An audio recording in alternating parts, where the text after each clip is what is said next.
Hello there and welcome to your NEWSMAX Daily for Thursday, May 2nd, 2024, the 18th Thursday of the year, the first of 5 Thursdays this month, and the National Day of Prayer. A day that encourages Americans to pray for our country, pray for each other, and pray for our leaders. The tradition dates all the way back to 1775 and the Second Continental Congress. In 1952, Congress and President Truman established the National Day of Prayer as an annual event recognized by every U.S. president. It was President Ronald Reagan who designated that it be on the first Thursday of May. In 2022, President Joe Biden became the first president not to mention God in the National Day of Prayer ceremony. You probably forgot about that, right? Again, no reference to or mention of God on the National Day of Prayer from the president. We're on a mission from God. Today, the White House calendar does not show anything related to the National Day of Prayer. It only shows that Joe Biden is in Charlotte, North Carolina, to pay respects to the police officers killed and those injured in the shooting there earlier this week. Then he has a stop in Wilmington, North Carolina, which he may confuse with Wilmington, Delaware. He'll be talking up infrastructure and jobs. Former president and 2024 Republican presidential nominee Donald Trump is back in a New York courtroom today after holding 2 campaign events in Wisconsin and Michigan yesterday. The ultimate verdict on this travesty will not come in a courtroom. It will come at the ballot box, and the American people are going to find crooked Joe Biden guilty of trying to destroy our country. He's destroying our country. He's destroying our country. And you know, it's interesting. I said it a couple of times before to large crowds, but what happened is incredible. And we could have done something on Hillary Clinton. I thought it would be a terrible thing for the country, to be honest with you. Terrible. We could have done on other people, too. I thought it would be terrible for the country. And they did on me what was never, ever supposed to happen, especially when there's nothing. But you know what? It was very interesting. When this happened, and it happened very quickly, I changed my tune. I said, thank you very much, because now I speak about him. I had great reverence for the presidency, President of the United States. And I used to talk about him fairly tough, but not nearly as tough as he deserved, because I had respect for the office, not for him so much, but for the office.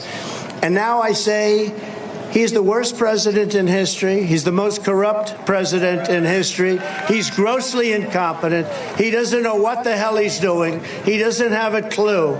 He is a disaster for our country. And I say it over and over again, and I have no problem in saying it. He's the worst president in the history of our country, and we got to get him out, because he's destroying America.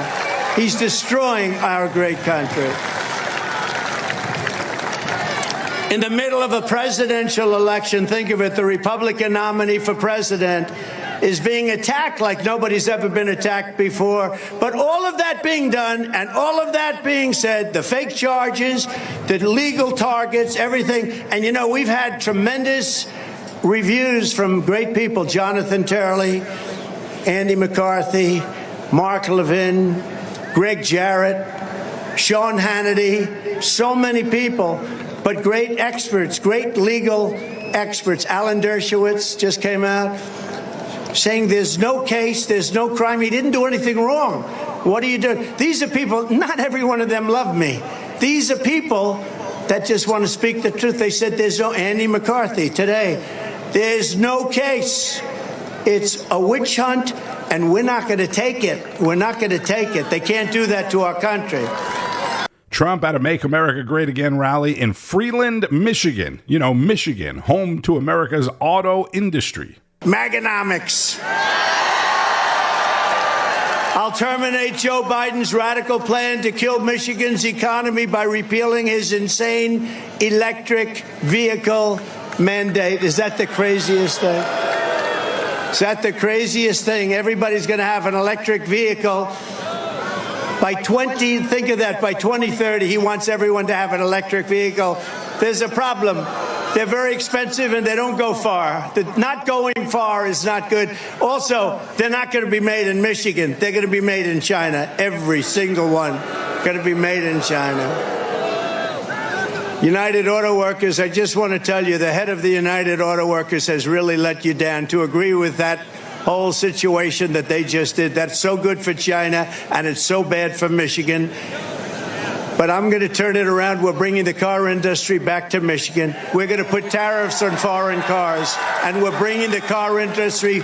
We're putting tariffs on foreign cars. We're bringing the car industry back to Michigan. The Biden electric vehicle mandate will be an economic bloodbath. You know, they like to use that word bloodbath now. When I said it, it was perfectly stated. They make it sound bad, but it will be an economic bloodbath. Crooked Joe will rip out your auto jobs and send them immediately to China, who, by the way, you know, he's a Manchurian candidate. He makes a lot of money from China. They give him a lot of money. What's that all about? Under the Trump administration, we're going to take jobs out of China and bring jobs back to Michigan. We're going to keep Chinese cars the hell out of America. We don't want them. We don't want Chinese cars. Joe Biden wants to take your gasoline-powered cars and trucks all about within 6 years.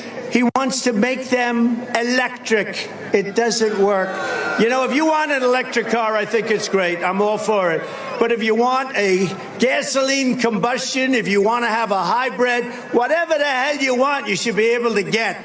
Trump spoke quite a bit about his legal issues, Biden's economy, the border, and word that the White House is considering bringing Palestinians from Gaza to the United States as refugees. He's just determined to create the conditions for an October 7th style attack right here in America. It's going to happen. That was in Wisconsin, where Trump said if he's elected, he'll suspend refugee admissions and reinstate the ban that he imposed on visitors from certain Muslim countries. According to the White House, that plan is in the very early stages, and the Palestinians would have to have an immediate relative, a direct family member already living in the United States legally. Today, Trump is back in court, where prosecutors are arguing that he should be held in contempt of court again for violating the gag order. Unconstitutionally gagged. He gagged me, so I'm not even supposed to be, I would say, talking to you because he gagged me. Trump gives no you-know-whats. Newsmax host Bianca De La Garza spoke with former Florida Attorney General Pam Bondi. I'd like to get from your legal mind here this gag order. The judge put out a warning of incarceration, and he did fine him $9,000 for 9 specific truths, made them take them down. I mean, many say this gag order is unconstitutional, but when you have a judge who will not step down and recuse himself despite clearly having issues with his daughter, fundraising off this case against Trump, it's going to be tough and interesting to see what happens tomorrow. Pam, 4 potential violations. Does Juan Merchan just slap more fines? Because we know Donald Trump can afford these. Or does he go and try to jail him? He better not. You know, we all know these are unconstitutional. I don't think there's a lawyer in the country, especially defense lawyers, Bianca. I was a career prosecutor. I was the one who used to get gagged as the prosecutor because the rights here belong to a defendant, which is Donald Trump. It's his liberty at stake, not the prosecutors. Yet they're letting Michael Cohen, the star prosecution witness, go out there and have a free-for-all, lying about Donald Trump, attacking Donald Trump, a convicted perjurer. Yet President Trump can't defend himself. These are absurd, and it's truth posts, which are so ridiculous that he's doing. And another point on that, Bianca, these jurors are told, don't listen to the news, don't listen to the radio, don't read the newspapers. So if the judge had that much of a concern that these jurors are violating it, listening to President Trump, he should have sequestered them, and he didn't. And that's on him. There is no way President Trump should be gagged because he has to defend himself to the American people right now because he is the front runner for the next president. It denies Americans, Alan Dershowitz says, of our rights from hearing from the leading presidential candidate. Michael Cohen, you make a great point there. He's out on TikTok. He said he wouldn't do more videos, but then he's out there and just raising money off of it. In a strange way, though, our final 30 seconds, Pam, He's the prosecution's star witness. Doesn't this actually ultimately help Trump? Because this is not the way someone with any character, which we know is a loosely based term here with air quotes when we talk about this.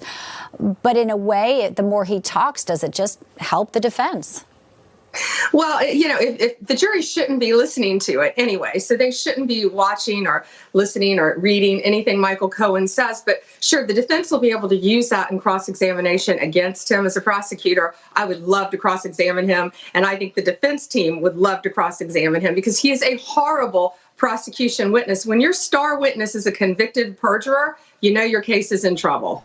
That is former Florida Attorney General and former Trump legal advisor Pam Bondi, an attorney by the name of Keith Davidson, who once represented Stormy Daniels, testified on Tuesday and returned to the stand today.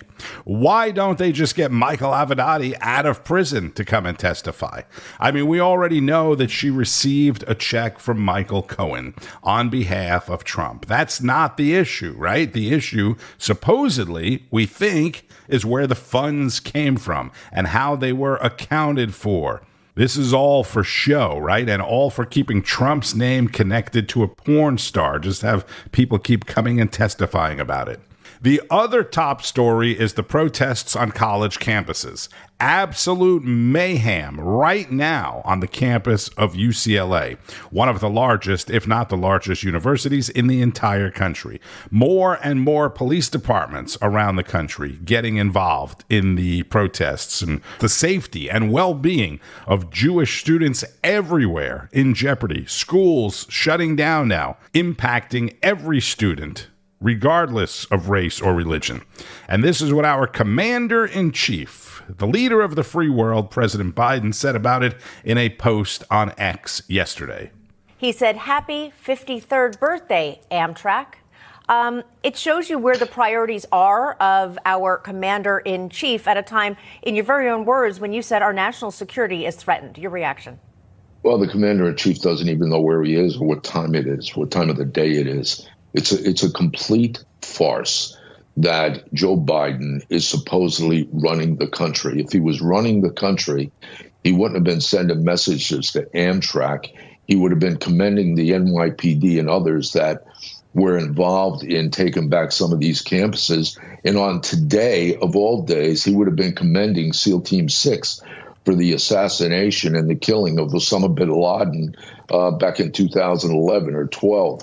Joe Biden has to get out of office, because if he doesn't, this entire country is going to implode. And we're seeing the beginning, as Steve just mentioned, we're seeing the beginning of that on these campuses. Yeah, so desperate for votes, I think, is why he won't say anything. He doesn't want to alienate that progressive base. Make him mad, add him. Former NYPD Chief Bernard Kerik on American Agenda with Katrina Zish and Bob Brooks. Bernie mentioned the police taking back campuses. At the University of North Carolina, UNC Chapel Hill, it was the students, fraternity brothers specifically, who took back the campus. Big story. And this is must-hear commentary from Carl Higbie. The Chads, Brads, and Thads come through. Here's to you guys, frat boys who I normally make fun of. You are the heroes of the day, and I wore the only Vineyard Vines tie I had to celebrate you guys. This is at UNC Chapel Hill. While terrorists were trying to tear down our American flag, a bunch of pop-collar frat boys had enough. They surrounded the flagpole, they picked the flag up off the ground while getting pelted with water bottles and rocks and whatever else was laying around. And they stood their ground until cops cleared out these American-hating savages. Yes, this iconic action you're seeing right there, that will be the Iwo Jima of the 21st century. Just when you thought you'd lost hope in an entire collegiate generation, these guys totally redeemed my faith in the future of America. Now, a lot of you get this, but this flag, it's way more important than just a piece of cloth to me. This is what we draped over my friends who didn't make it home. This is what we fought for and picked up out of the dirt and carried for the past 250 years against all odds. We've carried it to the top of mountains, the valleys of Afghanistan and Iraq, the Chosin Reservoir, the beaches of Normandy. We have flown them everywhere after the 9/11 attack. It's even on the moon. And the symbolism of how important that is to me and all the people who actually appreciate this country, that is not lost on these protesters. That's why they're attacking this. Now, look, I know the Supreme Court has ruled it's free speech to burn the flag. I think they're wrong. And I'll be honest, you want to pick a fight with me? That's exactly how you do it, because I'm not going to stand idly by. That's Navy SEAL Carl Higbie, who I'm sure knew that yesterday was the anniversary of SEAL Team 6, his brothers taking out Osama bin Laden. My brothers are those beer-drinking frat boys who raised the flag. Him and his brothers killed terrorists. All right, back to Carl. I haven't been favorable of Eric Adams. That's no secret. And a lot of his policies are complete garbage. But let me say this. Good job on this one, dude. That's our flag, folks. Don't take over our buildings and put another flag up. That may be fine to other people, but it's not to me. My uncle died defending this country. And these men and women put their lives on the line. And it's despicable that schools will allow another country flag to fly in our country. So blame me for being proud to be an American. That is the leadership I have been waiting for. Good on you, Eric Adams, and all these other universities where cops cleaned up the trash, and by trash I mean these hijab-wearing soy boys wrapped in Palestinian flags. You got squashed like a bug on this one.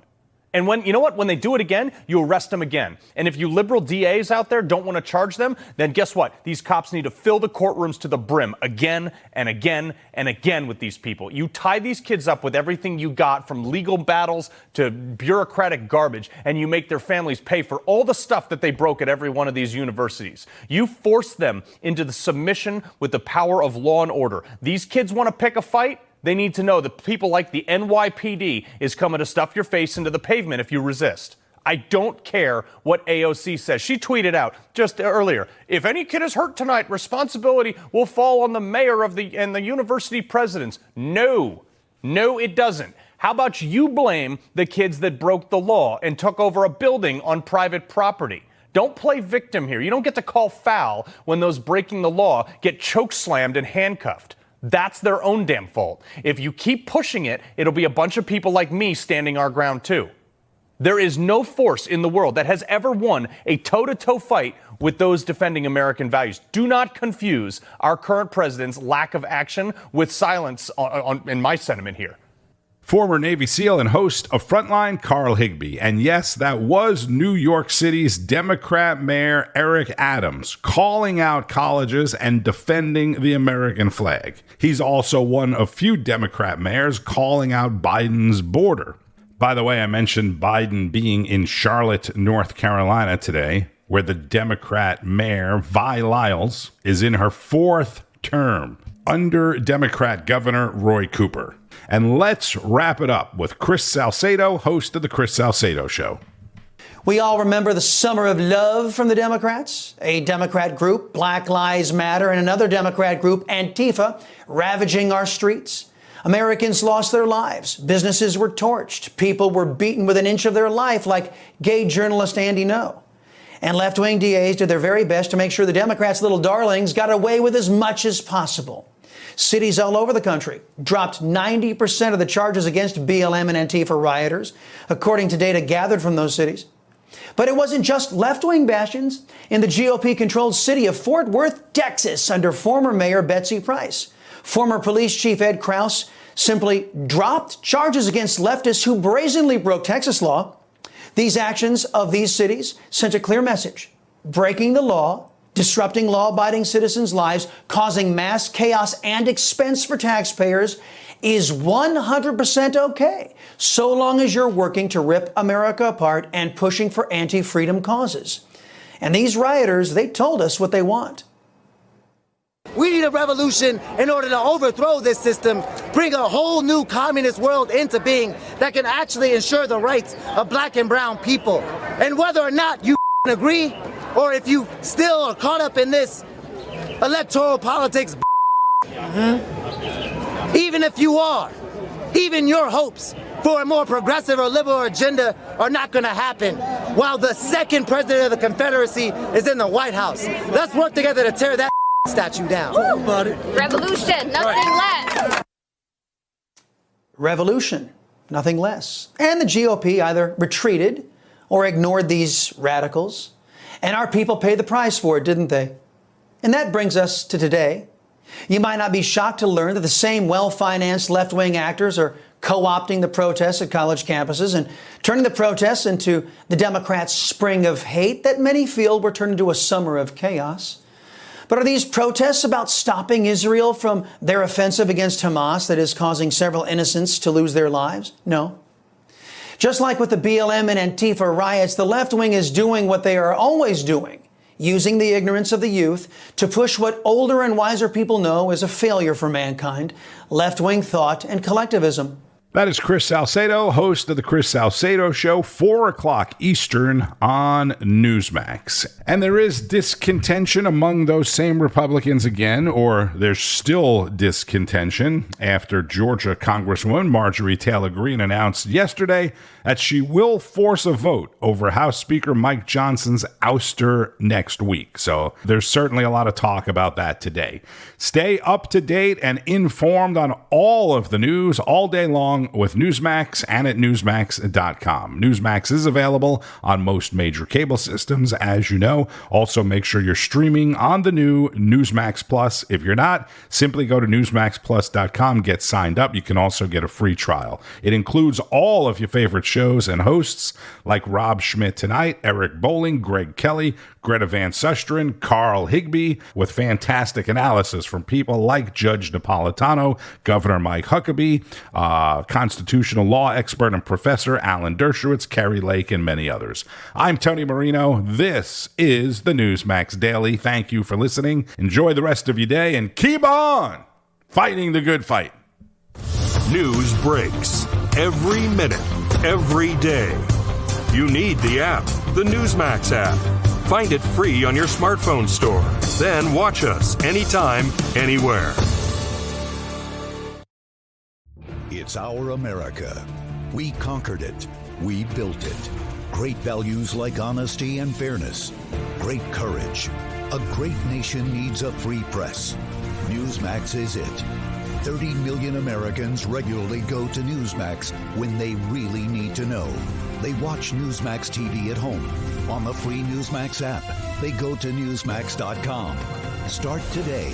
Newsmax is real news for real people.